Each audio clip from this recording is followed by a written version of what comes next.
하나님이 함께 하시는 은혜가 오늘도 주님 앞에 나와 예배드리시는 여러분에게 충만하기를 기원합니다. 오늘은 민수기 21장에 있는 말씀을 보면서 바라보면 삽니다 라는 제목으로 함께 은혜 나누기를 소망합니다. 우리보다 먼저 살았던 믿음의 선진들, 그들은 하나님을 바라보면서 하나님을 의지하며 살았습니다. 때로는 힘들고 어려운 상황을 만나기도 했지만 낙심하고 포기하기보다는 우리의 삶의 소망이 되시는 하나님을 바라보면서 믿음을 지키고 사명을 감당해 나갔다는 겁니다. 성경의 위대한 거장들뿐만 아니라 모든 믿음의 사람들이 한결같이 하나님을 바라보고 의지했던 이유는 하나님만이 우리의 유일한 소망이 되심을 알았기 때문이지요. 어려운 시기를 우리가 지금 살아가고 있지만은 낙심하거나 좌절하거나 누군가를 원망하고 불평하기보다는 우리의 진정한 구원자가 되시는 하나님을 바라보면서 빠르지는 않더라도 한 걸음 한 걸음 그렇게 전진하다 보면은 하나님과 동행하고 있고 하나님의 역사하심이 우리 가운데 있음을 반드시 경험하게 될 줄로 믿습니다. 믿음의 선진들이 하나님께 소망을 가지고 하나님을 바라보며 승리했던 것처럼 여러분들도 그렇게 살아갈 수 있기를 주의 이름으로 축원합니다. 자신을 청와대로 간 요셉이라고 소개한 주대준이라는 장로가 있습니다. 여의도 순복음교회 장로인데 그분이 바라봄의 법칙이라고 하는 책을 냈습니다. 한 10여 년 전에 낸 책인데 이 장로님을 만나서 간증을 듣고 그리고 그분이 자신의 사인을 한 책을 제가 선물로 하나 받아가지고 와서 한 일주일 동안 이 책을 읽으면서 그분의 삶을 묵상한 기억이 납니다. 이 바라봄의 법칙을 쓴 주대준 장로는 1953년에 지리산 자락에서 태어났지만 초등학교 때 부모님이 둘 다 돌아가시는 아픔을 겪게 됩니다. 고아원에서 자라면서 그의 마음에 꿈을 가졌는데 노예와 감옥 생활 가운데서도 꿈을 잃지 않았던 요셉의 모습을 바라보면서 자신도 꿈을 키워갔다고 합니다. 고학으로 야간 고등학교를 졸업해 육군 전산 장교가 되었고 이후 청와대 전산실 프로그램 팀장으로 입성해서 그 당시 정보화의 불모지와 같았던 청와대를 세계 최첨단 정보화 상실로 바꾸었으며 그 노력의 결과 전산직 공직자로는 승진할 수 있는 한계인 전산실장을 넘어서 정보통신처장과 또한 초대 행정본부장 그리고 경호차장까지 오르는 놀라운 역사를 이루었습니다. 5명의 대통령을 모시며 청와대 역대 경호실 간부 중에서 최초로 정년 퇴직을 했다고 합니다. 어려운 환경 가운데서도 포기하지 않고 하나님을 바라보았더니 소망이 없던 자신의 인생에 하나님께서 찾아와 주셨고 형통케 하셨고 또한 모든 이들로부터 인정과 존경받는 삶을 살아가게 하셨다는 것이지요. 하나님께 소망을 두고 의지하며 바라볼 때 하나님께서는 선한 역사를 행하기 시작하십니다. 중요한 것은 우리가 이 땅에 살면서 무엇을 바라보느냐 하는 겁니다. 썩어 없어질 것을 바라보며 살다가 그렇게 인생을 끝낼 것이냐, 아니면 영원한 하나님 나라를 소망하면서 믿음을 지키며 진실하게 살다가 하나님 나라의 주인공으로 영생을 누릴 것이냐, 중요한 문제입니다. 성경에는 특히 성도들이 바라보아야 할 것이 무엇인지를 말씀하고 있는데 시편 17편 15절에 보면은 먼저 성도는 주의 얼굴을 바라보아야 한다고 했습니다. 주님의 얼굴을 바라보다 보면은 주님이 우리를 구원하시고 긍휼히 여기시고 연약한 우리에게 한없는 사랑의 눈빛을 보내시는 것을 발견하게 될 것입니다. 또한 주의 긍휼하심을 바라보라고 했고요. 땅의 것이 아닌 위의 것을 바라보라고 골로새서에서도 말씀하고 있습니다. 히브리서에서는 우리에게 상 주신 자를 바라보라고 했고요. 또한 하나님의 날이 임할 것을 바라보고 새하늘과 새 땅을 바라보라고 사도 베드로는 자신이 쓴 베드로 후서에서 말씀하기도 했습니다. 올바른 것을 보면 올바른 삶을 살 수 있습니다.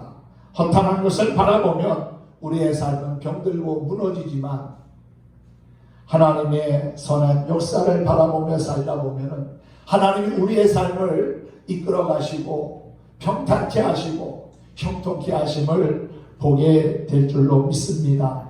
시편 119편 37절에는 내 눈을 돌이켜 허탄한 것을 보지 말게 하시고 주의 길에서 나를 살아나게 하소서 그랬습니다. 주의 길에서 살아나는 삶의 비결은 허탄한 것을 바라보지 아니하고 우리의 생명과 구원이 되시는 하나님을 바라보며 사는 겁니다. 성공하려는 사람은 성공을 바라보아야 하고요. 또한 행복하게 살기 원하는 사람은 행복을 마음에 꿈꾸며 바라볼 수 있어야 합니다. 더 나아가 우리는 하나님의 축복을 바라보고 기대하며 살아가야 합니다. 하나님의 역사하심과 섭리하심을 바라보고 한 걸음 한 걸음 빠르지 않더라도 전진하다 보면은 마침내 우리는 진리 가운데 거하며 주님과 동행하는 삶의 모습을 깨닫게 될 줄로 믿습니다. 내 인생의 선한 목자가 되시는 하나님을 바라보면서 원수의 목전에서도 상을 베풀어 주시고 형통케 하시는 그 하나님을 찬양하며 우리의 믿음을 지켜가는 저와 여러분이 될 수 있기를 간절히 소망합니다. 오늘 본문의 말씀 민수기 21장의 말씀은 모세와 이스라엘 백성이 애굽에서 나와 40년을 광야에서 방황한 뒤 가나안 땅으로 들어가기 전에 있었던 일입니다. 그들은 에돔 땅을 통과해야 했지만 에돔 왕이 허락하지 않아서 에돔 땅 남쪽으로 돌아가게 됩니다. 이스라엘 백성은 물 한 모금 얻을 수 없는 삭막한 광야로 돌아가게 되자 그만 마음이 상했습니다.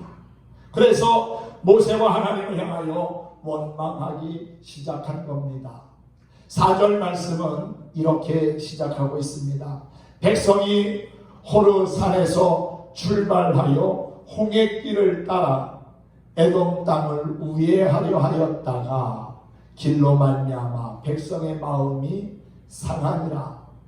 에돔을 우회해서 가면은 더 빨리 쉽게 약속의 땅까지 갈 수 있는데 그 길이 막히니까 다시금 광야로 돌아서 먼 길을 가야 한다는 것을 생각하니까 마음이 불편해진 겁니다. 마음이 상하게 되었다는 것이지요. 그래서 그들은 하나님과 모세를 향하여 원망하는데 어떻게 원망하고 있습니까? 5절에 보니까 어찌하여 우리를 애굽에서 인도해내어 이 광야에서 죽게 하는가? 이곳에는 먹을 것도 없고 물도 없도다. 우리 마음이 이 하찮은 음식을 싫어하노라. 하나님이 그들에게 매일 주시는 하늘의 양식인 만나를 하찮은 음식이라고 그렇게 평가하고 있는 이스라엘 백성들의 모습, 이미 하나님께 대한 감사의 마음도 떠났고 그리고 원망과 불평으로 가득 차 있는 완악한 사람들의 모습을 보게 됩니다. 지금까지 자신들을 애굽에서 인도하신 하나님의 은혜는 생각하지 아니하고 지금 현실에 닥친 그러한 어려움으로 인해서 낙심하고 절망하는 이스라엘 백성들의 모습 속에 혹시 나의 모습은 없는지 돌아보았으면 합니다. 많은 하나님의 은혜와 도우심 가운데 지금까지 살아왔음에도 불구하고 뜻하지 않는 작은 어려움 앞에서 낙심하고 절망하고 있는 그러한 성도는 없습니까? 이스라엘 백성들은 430년을 애굽에서 노예로 종살이하며 살았습니다. 그런데 하나님께서 그들의 아픔과 고통을 들으시고 보시고 그리고는 모세를 보내셔서 애굽에서 나오게 하시지요. 물이 변하여 피가 되는 재앙에서부터 시작하여 장자의 죽음에 이르는 재앙까지 10가지의 재앙이 애굽에 쏟아질 때, 그래서 애굽 사람들이 고통 가운데 아우성치고 눈물을 흘릴 때 이스라엘 백성들에게는 아무런 어려운 상황이 펼쳐지지 않도록 지키시고 보호하셨던 그 하나님의 놀라운 은혜, 또한 출애굽하면서 애굽 사람들로부터 많은 보화를 얻어서 나가게 하셨던 그 하나님의 은혜, 홍해를 마른 땅처럼 건너가게 하셨던 그 하나님의 은혜, 그리고 먹을 것이 없을 때는 하늘의 만나로 그들의 배부름을 해결해 주셨던 하나님의 은혜, 마실 물이 없을 때는 반석에서 샘이 터져나와 목마름을 해결할 수 있게 하셨던 그 하나님의 은혜, 낮에는 무덥고 밤에는 추울 때 구름 기둥과 불 기둥으로 그들을 보호하시고 인도하셨던 그 하나님의 놀라운 은혜, 아말렉과의 싸움에서도 승리할 수 있도록 하나님이 함께 하신 은혜, 하나님의 은혜를 사실 헤아려 보다 보면요 얼마나 많은지 모릅니다. 그 많은 은혜를 그들은 경험하고서 지금까지 왔는데 에돔을 가로질러 가지 못한다는 이유 때문에 그 놀라운 하나님의 은혜를 망각하고 하나님께 또 자신들을 인도한 모세에게 원망의 목소리를 높이고 있다는 겁니다. 이 모습을 보신 하나님께서는 땅속에서 불뱀이 나오게 하셔서 원망하고 불평하던 자들을 다 물어 죽이게 하셨습니다. 그러자 뒤늦게 자신들의 잘못을 깨달은 이스라엘 백성들은 모세를 찾아와서 하나님 앞에 기도해달라고 간청하지요. 자신들을 살려달라고 간청합니다. 모세는 곧 이스라엘 백성을 위해 하나님 앞에 엎드려 기도했고 하나님께서는 불뱀을 만들어 장대 위에 높이 매달아 그것을 바라보는 자는 살리라고 말씀하셨지요. 사랑하는 성도 여러분, 사실 저 같으면 그럴 거예요. 그것 봐라, 하나님 말씀 안 듣고 불신앙적인 모습을 보이니까 벌 받는 것 아니냐, 고소하다라고 얘기할 수도 있을지 모르겠습니다. 그런데 모세는 정말 위대한 하나님의 사람인 것 같습니다. 자신을 원망하고 불평을 끊임없이 쏟아내는 백성들을 긍휼히 여기는 마음을 가지고 하나님 앞에 엎드립니다.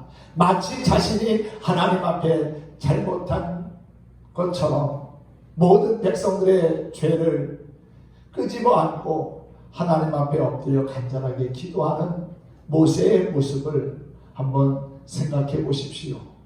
그 모습은 2000년 전에 우리의 모든 죄를 다 끌어안고 십자가에서 피 흘려 죽으신 예수님의 모습과도 같은 모습이 아닐까 하는 생각을 해보게 됩니다. 모세의 간절한 기도에 하나님은 응답하셨고 그 응답은 우리가 상상할 수 없는 놀라운 것이었습니다. 불뱀에 물리면 해독제를 줘야 하는 게 당연한 것 아닙니까? 그런데 하나님은 해독제가 아닌 오히려 불뱀을 만들어서 장대 위에 매달라는 겁니다. 그래서 모세는 롯을 녹여가지고 불뱀을 만들어 장대 위에 매달잖아요. 그리고 그 장대 위에 매달린 노뱀을, 불뱀을 바라보는 자는 산다고 말씀했습니다. 인간적인 생각으로는 이해할 수 없는 일이지요. 그런데 하나님은 우리가 이해할 수 있는 부분을 뛰어넘어서 역사하시는 분입니다. 우리가 생각지도 못하는 일, 상상할 수도 없는 일을 가지고 역사하시는 분이라는 사실이지요. 불뱀에 물렸으면 해독제가 어디 있으니까, 또 해독제를 이렇게 만들어서 백성들에게 나누어 주라고 했다면 쉽게 이해할 수 있잖아요. 그런데 불뱀을 쳐다보면 산다?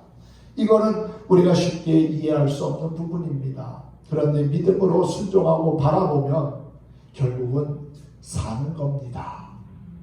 여리고성이 무너질 때도 그 성이 어떻게 무너졌습니까? 하나님께서 이스라엘 백성들로 하여금 아침에 일찍 일어나서 성을 한 바퀴 돌라는 겁니다. 말하지 말고 6일 동안 그렇게 하라고 했습니다. 그리고 7일째 되는 날은 7바퀴 돌고 소리 지르면 성이 무너진다는 거예요. 여러분, 그런 전략 전술이 어디 있습니까? 그 견고한 여리고성을 무너뜨리려면 여리고의 약점이 어딘지, 또 어떤 무기를 가지고 어디를 공략해야 하는지 전략과 전술을 하나님이 제시했다면 아마 이스라엘 백성들이 그렇게 생각하고 믿었을 겁니다. 인정했을 겁니다. 그런데 하나님은 전혀 상상할 수 없는 뜻밖의 말씀을 하시고 그 뜻밖의 말씀에 백성들이 순종하기를 원하신다는 거지요. 그래서 때로는 순종이 어려운 것 같습니다. 내 생각에는 아닌 것 같은데, 불가능해 보이는데, 전혀 맞지 않는데, 근데 내 생각을 내려놓고 내 생각을 접고 하나님의 뜻에 내 삶을 맞추면, 그리고 그 말씀에 따라 순종하다 보면은 그때부터 하나님께서 일하시고 역사하시는 것을 보게 된다는 겁니다. 불뱀을 만들어 장대 위에 매다는 일은 모세가 하는 일이었고, 그리고 그것을 바라보아야 할 사람들은 바로 뱀에 물려 고통당하는 이스라엘 백성들이었습니다. 오늘 마지막 절에 보니까 모세가 놋뱀을 만들어 장대 위에 다니 뱀에게 물린 자가 놋뱀을 쳐다본 즉 모두 살더라. 바라본 자는 모두 살았습니다. 하지만 바라보지 않은 사람들은 어떻게 되었겠습니까? 모두 고통받으며 죽어갔을 거라는 사실이지요. 여러분, 오늘의 이 말씀이 우리에게 주는 교훈이 무엇입니까? 바라볼 것을 바라본 사람, 순종한 사람은 살았다는 겁니다. 하나님 말씀에 순종하는 사람은 삽니다. 하나님의 역사하심을 바라보는 자, 하나님을 의지하는 자는 어려운 환경에서도 살아갈 힘과 용기를 얻게 된다는 것이지요. 그러나 불순종하는 사람은 결국 그 죄값으로 인해 망하고 죽게 될 겁니다. 우리 인생도 마찬가지입니다. 때로는 고통과 고난이 있을 수 있습니다. 자신이 원하고 바라는 대로 안 될 때가 있습니다. 그래서 마음의 상처를 받고 과거의 축복과 사랑은 다 잊어버린 채 현실만 보고 원망과 불평에 빠지는 사람들이 얼마나 많습니까? 그러나 원망과 불평은 우리에게 아무런 도움이 되지 못합니다. 뱀을 불러들이고 뱀은 결국 우리를 물어 죽게 만든다는 것이지요. 불신과 원망과 불평은 우리 몸에 독이 퍼지게 해서 건강을 잃고 병들어 무너지게 만듭니다. 기쁨도 잃어버리게 만들고요. 기도도 못하게 만듭니다. 불신앙에 빠져 하나님의 축복에 반열해서 서서히 멀어지게 한다는 사실이지요. 가난과 저주와 질병으로 멸망하고 죽음을 당하게 만드는 겁니다. 그러므로 우리는 어떠한 어려움 가운데 있다 할지라도 십자가에 달리신 예수 그리스도를 바라보고 하나님 말씀에 순종하여 승리하는 인생을 살아내야 될 줄로 믿습니다. 오늘 본문에 보면은 백성이 하나님과 모세를 향하여 원망했다는 말씀이 나옵니다. 한두 번이 아닙니다. 조그마한 어려움이 있을 때마다 그들의 원망과 불평의 목소리는 결코 낮아지지 않았습니다. 마실 물이 없을 때에도, 물이 쓰다고 할 때에도 원망과 불평은 끊이지 않았습니다. 사실 광야를 지나갈 때 얼마나 불편한 게 많았겠습니까? 그런데 그 불편한 가운데서도 하나님이 함께 하시며 도와주셨으니 오히려 감사해야 하는 것이 당연한 것 아니겠습니까? 그런데 그 당연한 감사를 오히려 불평과 원망으로 끊임없이 내뱉고 있는 이스라엘 백성들의 모습이 오늘날 살아가는 우리의 모습과 왜 그렇게 비슷하게 보여지는지 모르겠습니다. 대개 원망하는 사람들에게는 다 그럴 만한 이유가 있습니다. 아무 이유 없이 막무가내로 원망하는 것 아닙니다. 그러나 타당한 이유가 있다 할지라도 원망하는 것을 자제할 수 있어야 합니다.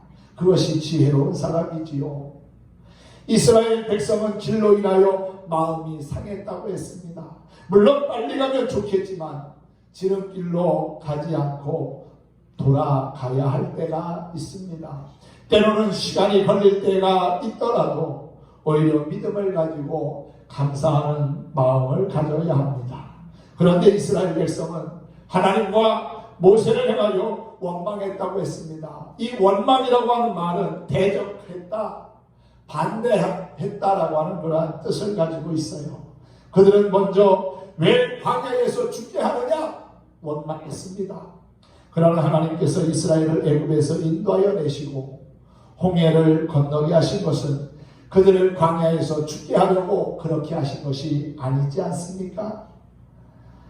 그런데도 그들은 하나님의 약속과 미래는 내다보지 않고 당장 죽을 것만 생각했다는 것입니다. 우리는 죽을 것을 생각하지 말고 살리시는 하나님을 바라보아야 합니다. 그들은 또한 식물도 없고 마실 물도 없다고 원망했습니다. 그러나 그런 것이 없어서 죽은 사람 한 사람도 없었습니다. 굶어 죽은 사람 없었습니다. 목말라 죽은 사람도 없었습니다. 하나님은 그들에게 필요한 것을 때를 따라 끊임없이 공급해 주셨기 때문이지요. 먹을 양식, 하늘의 양식을 내려주셨고, 고기가 먹고 싶다고 할 때는 메추라기 떼를 보내주셨고, 또한 목말라 할 때는 메마른 반석에서 샘이 터져 모든 백성들로 하여금 목마름을 해결하게 하셨습니다. 그리고 그렇게 매일매일 그들에게 양식을, 하늘의 양식을 내려주신 하나님께 감사하지 아니하고 그 만나를 한차는 음식이라고 불평한 것이지요. 감사하는 신앙을 잃어버리고 하나님을 찬양하지 않았습니다. 그들은 하나님의 축복을 망각하고 하나님께서 주신 선물과 은총도 싫다고 말함으로써 결국 하나님의 진노를 사고 만 것이지요. 그러므로 우리는 원망의 말을 삼가해야 합니다.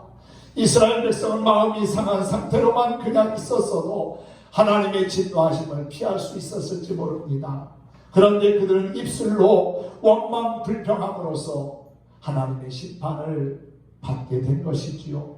생각으로 지은 죄는 곧 회개하면 되지만 일단 말로 표현해버리면 이렇게 문제가 생기고 맙니다. 죄가 마음에 있을 때 물리쳐야지 입술로 나오게 되면 더 큰 죄를 범하는 결과가 된다는 것입니다. 감사하는 마음을 가지고 살아갈 때 하나님께서 우리에게 더 좋은 은혜를 주시고 또한 하나님을 바라보는 사람에게 하나님께서는 마음의 기쁨과 찬송이 있게 하실 거라고 믿습니다.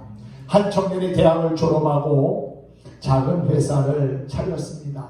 그리고 하나님 앞에 기도했습니다. 하나님, 내가 이제 사업을 새롭게 시작하려고 합니다.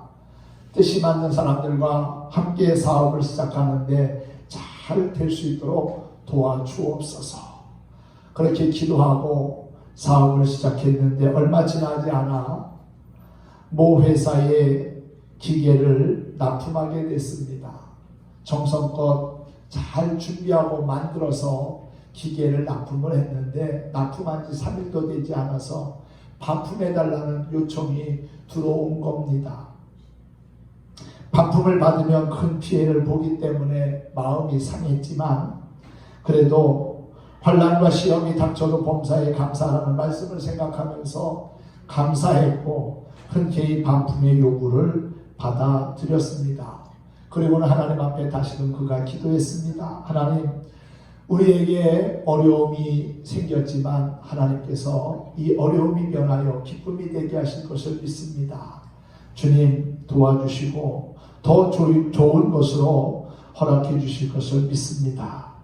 그렇게 기도하고 직원들에게도 하나님께서 우리에게 더 좋은 것을 주시려고 하는 것 같다고 웃으며 이야기했습니다. 그런데 얼마 안 돼서 정말 좋은 일이 생겼습니다. 반품을 요구했던 회사에서 더 큰 기계를 더 많이 구입하겠다는 연락이 왔고 그 사업은 날로 잘 되고 번창하게 되었다는 겁니다. 만약 이 청년이 반품이 들어왔다고 해서 원망하고 불평했다면 아마 그것으로 끝났을지도 모릅니다.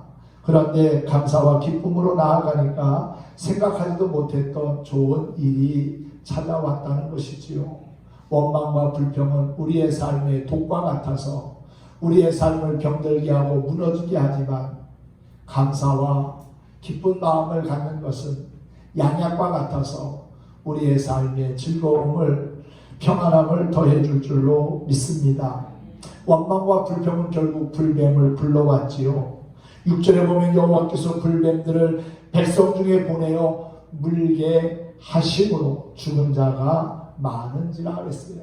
원망과 불평은 뱀을 불러들이고 뱀은 우리를 물어서 몸에 독이 퍼지게 합니다. 그래서 원망과 불평은 우리 몸에 치명적인 독이 된다는 것이지요. 불뱀은 중동 지역에 많던 독사의 한 종류입니다. 이 뱀은 등에 불타는 듯한 붉은 반점이 있는 데다가 독성이 매우 강해서 사람이 한번 물리면 온 몸에 독이 퍼져 불같이 뜨거운 열을 내다가 죽게 만들기 때문에 불뱀이라고 불렸습니다. 그러니까 원망과 불평은 몸에 열이 펄펄 나게 해서 결국 우리를 망하고 무너지게 만드는 겁니다. 이것은 하나님의 심판을 의미하지요. 사랑하는 성도 여러분, 원망과 불평하는 어리석은 죄에 빠지지 말고 늘 감사하면서 우리에게 주어진 일에 만족하며 살아가는 저와 여러분이 되었으면 합니다. 백성들은 불뱀에 물려 죽어가면서 모세를 찾아오지요. 우리가 원망함으로 범죄하였으니, 원망이라고 하는 것 자체가 죄라는 것을 백성들이 이미 알았다는 것입니다. 7절을 보십시오. 백성이 모세에게 이르러 말하되 우리가 여호와와 당신을 향하여 원망함으로 범죄하였으니 여호와께 기도하여 이 뱀들을 우리에게서 떠나게 하소서 했어요. 이스라엘 백성은 뱀에 물려 독이 퍼져 죽게 되자 비로소 회개했습니다. 결국 그들은 뱀에 물려 죽어가면서 모세를 찾아갔고 모세는 백성을 위하여 하나님 앞에 간절히 기도했습니다. 뒤늦게나마 회개하여도 하나님은 구원과 은총을 베풀어 주십니다. 하나님은 회개를 통하여 은혜와 복을 주시는 분입니다. 회개하는 순간부터 하나님의 긍휼히 여기심의 역사가 시작되는 것이지요. 하나님 앞에 어떤 죄를 지었습니까? 비록 감사치 못한 죄, 원망하고 불평한 죄를 지었다 할지라도, 그래서 지금 병들고 어려움 가운데 있다 할지라도 낙심하거나 포기하지 마시기 바랍니다. 겸손하게 하나님 앞에 나와 회개하게 되면은 하나님께서 살려주시고 은혜와 긍휼을 베풀어 주실 줄 믿습니다. 오늘 마지막 절 9절은 얼마나 우리에게 소망이 되는 말씀인지 모릅니다. 모세가 노뱀을 만들어 작대 위에 다니 뱀에게 물린 자가, 뱀에게 물려 고통 가운데 있었던 모든 사람들이 노뱀을 쳐다본즉 모두 살더라. 한두 사람만 산 것이 아니라 누가 살았다고요? 모두 다 살았다는 겁니다. 할렐루야. 하나님께서는 모세에게 불뱀을 만들어 장대 위에 달라고 하셨고, 모세는 놋을 녹여서 불뱀을 만들었습니다. 그리고 이스라엘 백성들에게 그 놋뱀을 쳐다보라고 말했습니다. 모세의 말에 순종해서 놋뱀을 쳐다본 사람은 해독이 되어 살았습니다. 그러나 끝까지 불순종하며 원망하며 땅만 쳐다봤던 사람들은 죽고 말았다는 것이지요. 우리는 하나님 말씀에 순종해야 합니다. 하라는 것은 하고 하지 말라는 것은 하지 말아야 합니다. 오늘날 많은 사람이 신앙생활하면서 잘 걸리는 병 가운데 하나가 바로 불순종의 병이라는 것이지요. 눈에 보이지 않고 또한 확인할 수 없지만 이 병은 우리의 영혼을 심각하게 망가지게 하는 독소가 있다는 겁니다. 마치 코로나 바이러스가 눈에 보이지 않아도 많은 사람들에게 두려움과 공포의 대상이 되는 것처럼 불순종도 눈에는 보이지 않지만 결국 우리의 영혼과 심령을 병들게 하고 무너지게 하고 멸망의 길로 나아가게 한다는 겁니다. 사랑하는 성도 여러분, 그러므로 우리는 기도할 때 하나님, 우리의 교만과 완악함이 다 깨어지고 하나님 앞에 순종하여 최상급의 인생을 살아가게 해달라고, 복된 삶의 주인공이 되게 해달라고 기도해야 될 줄로 믿습니다. 그리고 하나님을 바라보고 믿음으로 나아가면 하나님 앞에 순종하면 하나님께서 그 믿음대로 은총을 베풀어 주실 줄 믿습니다.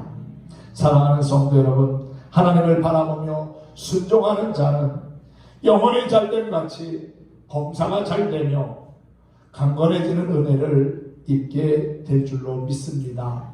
장대에 높이 달린 놋뱀을 바라본 자마다 사는 역사가 있었던 것처럼 우리를 죄 가운데서 구원하신 예수 그리스도를 바라봄으로 여러분의 영혼이 구원받고 승리하는 귀한 역사가 있기를 예수님의 이름으로 축원합니다.